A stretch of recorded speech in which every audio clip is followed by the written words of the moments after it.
Sir, ಈ ಹೃದಯಾಘಾತದ ಪ್ರಕರಣಗಳು ನಿಮ್ಮಲ್ಲಿ ಪದೇ ಪದೇ ಮತ್ತೆ ವಾರಗಳಿಂದ ಇದೇ ರೀತಿಯ ಪ್ರಕರಣಗಳು ಕಂಡುಬರ್ತಿದೆ. ಇಲಾಖೆ ಹೇಳ್ತಿದೆ ನಾವು ಇದರ ತನಿಖೆನ ಮಾಡ್ತೀವಿ, ಯಾವ ಕಾರಣಕ್ಕಾಗ್ತಿದೆ, ಕೋವಿಡ್ ವ್ಯಾಕ್ಸಿನ್ಗೆ ಇದಕ್ಕೂ ಯಾವುದೇ ಸಂಬಂಧ ಇಲ್ಲ ಅಂತ. ಸರ್, ಈಗಾಗಲೇ ತಮಗೆಲ್ಲರಿಗೂ ಗೊತ್ತಿರೋಂಗೆ ಹಾಸನ ಜಿಲ್ಲೆಯಲ್ಲಿ 32 ದಿನಗಳಿಂದ 28 ಸಾವನ್ನ ಆಗಿರೋದು, ಹೃದಯಾಘಾತದಿಂದ ಸಾವಾಗಿರುವಂಥದ್ದು ತಾವೆಲ್ಲ ನೋಡ್ತಾ ಇದ್ದೀರಿ. ಭಾಳ ಬೇಸರದ ಸಂಗತಿ. ಈಗಾಗಲೇ ನಾವು ಕೂಡ ಹಲವಾರು ಬಾರಿ ಏನು ನಮ್ಮ DHO ಇರ್ಬೋದು, ಸಂಬಂಧಪಟ್ಟ ಅಧಿಕಾರಿಗಳ ಹತ್ರ ಚರ್ಚೆಯನ್ನು ಮಾಡಿ ಈಗಾಗಲೇ ಮನೆಗೆ ಕೂಡ ತೆರಳಿ ಪ್ರತಿಯೊಂದು ಮನೆಯಲ್ಲೂ ಕೂಡ ಏನು ಹಿಂದೆ ಅವರ ಕುಟುಂಬದಲ್ಲಿ ಹಿನ್ನೆಲೆಯಲ್ಲಿ ಏನು ಹೃದಯಾಘಾತ ಸಂಬಂಧ ಏನೋ ಒಂದು ಕಾಯಿಲೆ ಇರೋದು ಅಂತ ಕೂಡ ಎಲ್ಲರೂ ಕೂಡ ಚರ್ಚೆಯನ್ನು ಇದನ್ನು ಮಾಡ್ತಾ ಇದ್ದಾರೆ.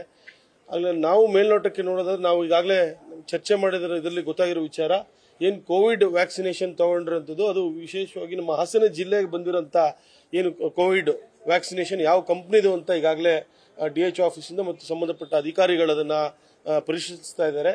ಇನ್ನು ನೋಡಬೇಕು ಯಾವ ರೀತಿಯಲ್ಲಿ ಸರ್ಕಾರ ಮುಂದೆ ಬಂದು ಇದನ್ನು ಬಗೆಹರಿಸ್ತಾರೆ ಅಂತ ನೋಡಬೇಕು. ನಾವು ಕೂಡ ನಮ್ಮ ಉಸ್ತುವಾರಿ ಸಚಿವರ ಹತ್ರ ಕೂಡ ಚರ್ಚೆ ಮಾಡಿದ್ದೀವಿ. ಅವರು ಕೂಡ ಹೇಳಿದರೆ ಮುಖ್ಯಮಂತ್ರಿಗಳ ಹತ್ರ ಚರ್ಚೆ ಮಾಡಿದ್ದೀವಿ. ಈಗಾಗಲೇ ಅಧಿಕಾರಿಗಳಿಗೆ ನಾವು ಕೂಡ ಹೇಳಿದ್ದೇವೆ, ಒಂದು ಕೋವಿಡ್ ವ್ಯಾಕ್ಸಿನೇಷನ್ ಬ್ಯಾಚ್ ಯಾವ ಕಂಪ್ನಿಯಿಂದ ಬಂದಿದೆ ಅಂತ ಈಗಾಗಲೇ ಪರಿಶೀಲಿಸ್ತಾ ಇದೀವಿ ಅಂತ ನಮ್ಮ ಉಸ್ತುವಾರಿ ಸಚಿವರು ನಮಗೆ ಉತ್ತರ ಕೊಟ್ಟಿದ್ದಾರೆ. ಎಲ್ಲ ಖಂಡಿತ ಅದು ಇನ್ನು ಚರ್ಚೆ ಆಗ್ತದೆ. ಬಟ್ ಆದರೆ ಯಾವುದು ಒಂದು ದೃಢೀಕರಣ ಆಗಿಲ್ಲ, ವ್ಯಾಕ್ಸಿನೇಷನ್ ಇಂದ ಆಗಿದೆಯೋ ಮತ್ತೊಂದಿಂದ ಆಗಿದ್ದು ಗೊತ್ತಿಲ್ಲ.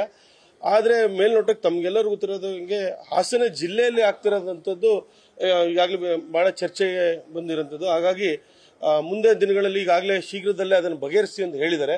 ನಾವು ಕೂಡ ನಮ್ಮ ಸಂಬಂಧಪಟ್ಟ ನಮ್ಮ ಅಧಿಕಾರಿಗಳು ಮತ್ತು ನಮ್ಮ ಕುಮಾರಸ್ವಾಮಿ ಇರ್ಬೋದು, ರೇವಣ್ಣ ಸಾಹೇಬ್ ಚರ್ಚೆ ಮಾಡಿ ನಾವು ಕೂಡ ಸರ್ಕಾರಕ್ಕೆ ಮನವಿಯನ್ನು ಮಾಡ್ತೇವೆ. ಇಲ್ಲ, ಇನ್ನು ಯಾವ್ದು ಬೇರೆ ಯಾವ್ದು ಕಾರಣ ಇಲ್ಲ. ನಮ್ಮ ಸಂಬಂಧಿಕರು ಕೂಡ ಒಬ್ಬರಲ್ಲಿ ತೀರುವಂಥದ್ದು ನಾವು ಕೂಡ ನೋಡಿದ್ವಿ.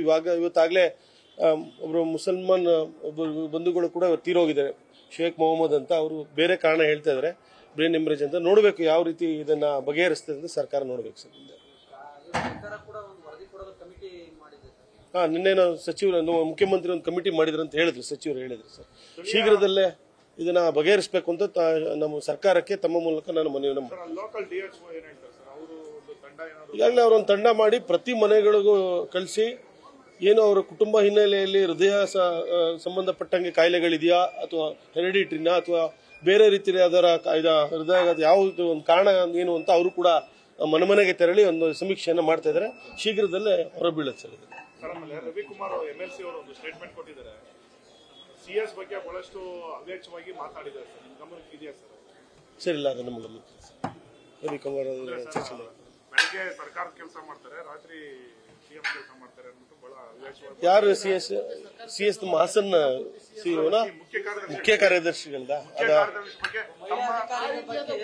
ಸರ್? ಅದು ಸರ್ ನಮ್ಮ ಹಾಸನ ಕ್ಷೇತ್ರ ಸೀಮಿತವಾಗಿ ನಾವು ಮಾತಾಡಿದ್ವಿ ಸರ್, ಬೇರೆದು ನೀವು ನ್ಯೂಸ್ ಫಸ್ಟ್ ನಿರ್ಭೀತಿಯಿಂದ ನಿಮ್ಮ ಪರವಾಗಿ.